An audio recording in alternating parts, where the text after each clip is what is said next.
76 மாவட்ட செயலாளர்கள், அப்புறம் மாவட்டத்துக்கான பொறுப்பு அமைச்சர்கள், இன்னொரு பக்கம் இவர்களை கண்காணிக்க துணை முதலமைச்சர் உள்ளிட்ட 5 குழுவினர், அது மட்டும் இல்லாம 8 மண்டல பொறுப்பாளர்கள், அப்புறம் தொகுதி பொறுப்பாளர்கள் 234க்கும், அதன் தொடர்ச்சியாகவே இப்ப லேட்டஸ்டாக எம்பிக்களும் தொகுதிக்கு போகணும், கண்காணிக்கணும் அப்படின்னு அவங்களுக்கும் கட்டளை. இப்படி பல டீம்கள் போட்டு டார்கெட் 200 சக்சஸ் ஆக்கணும் அப்படின்னு அறிவாலய தலைமை நினைச்சாலும் உள்ளுக்குள்ளார ஆயிரம் பஞ்சாயத்துகள்ங்க.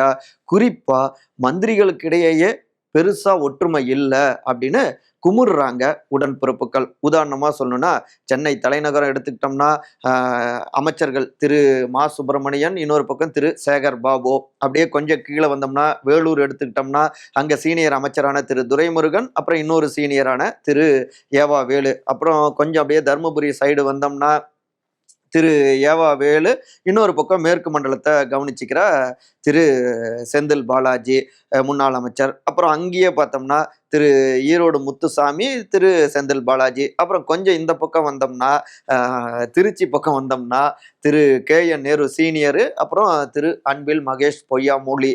அப்புறம் சவுத்து போனோம்னா மதுரையில் திரு மூர்த்தி அமைச்சர், திரு PTR பழனிவேல் தியாகராஜன். கொஞ்சம் கீழே போனோம்னா திருமதி கனிமொழி, அவங்க நாடாளுமன்ற குழு தலைவர். கீழே 3 அமைச்சர்கள் முக்கியமா இருக்காங்க. திரு அனிதா ராதாகிருஷ்ணன், திரு KKSSR ராமச்சந்திரன், திருமதி கீதா ஜீவன். கொஞ்சம் சரி இந்த பக்கம் அப்படியே கிழக்கு நோக்கி சென்னையை நோக்கி பயணிக்கலாம்னா கிழக்கு மாவட்டத்துல திரு MRK பன்னீர்செல்வம், திரு கணேசன். இப்படி சுத்தி சுத்தி கோல்டு வார் இருந்துகிட்டு இருக்குங்க. ஒவ்வொரு மாவட்டத்துக்கும் போனாலே இதை புரிஞ்சிக்க முடியும். இத்தனை கோல்டு வாருக்கு மத்தியில எப்படிங்க ADMK ஓடு யுத்தத்தை நடத்தி டார்கெட் 200 சக்சஸ் ஆக்குறது? இதை தலைவர் சரி பண்ணணும் அப்படிங்கிறாங்க உடன்பிறப்புகள். அதன் தொடர்ச்சியாகவும் இந்த வடகிழக்கு பருவமழைய வாய்ப்பா வச்சுக்கிட்டு அமைச்சர்கள் களத்துக்கு போகணும், மக்களுக்கு வேண்டிய உதவிகளை செய்யணும், உங்களை நாங்க கண்காணிச்சுக்கிட்டே இருப்போம் அப்படின்னு முதலமைச்சர் திரு MK ஸ்டாலின் கட்டளை போட்டிருக்காரு. சத்தம் இல்லாம மதிப்பெண் போடுறாரு.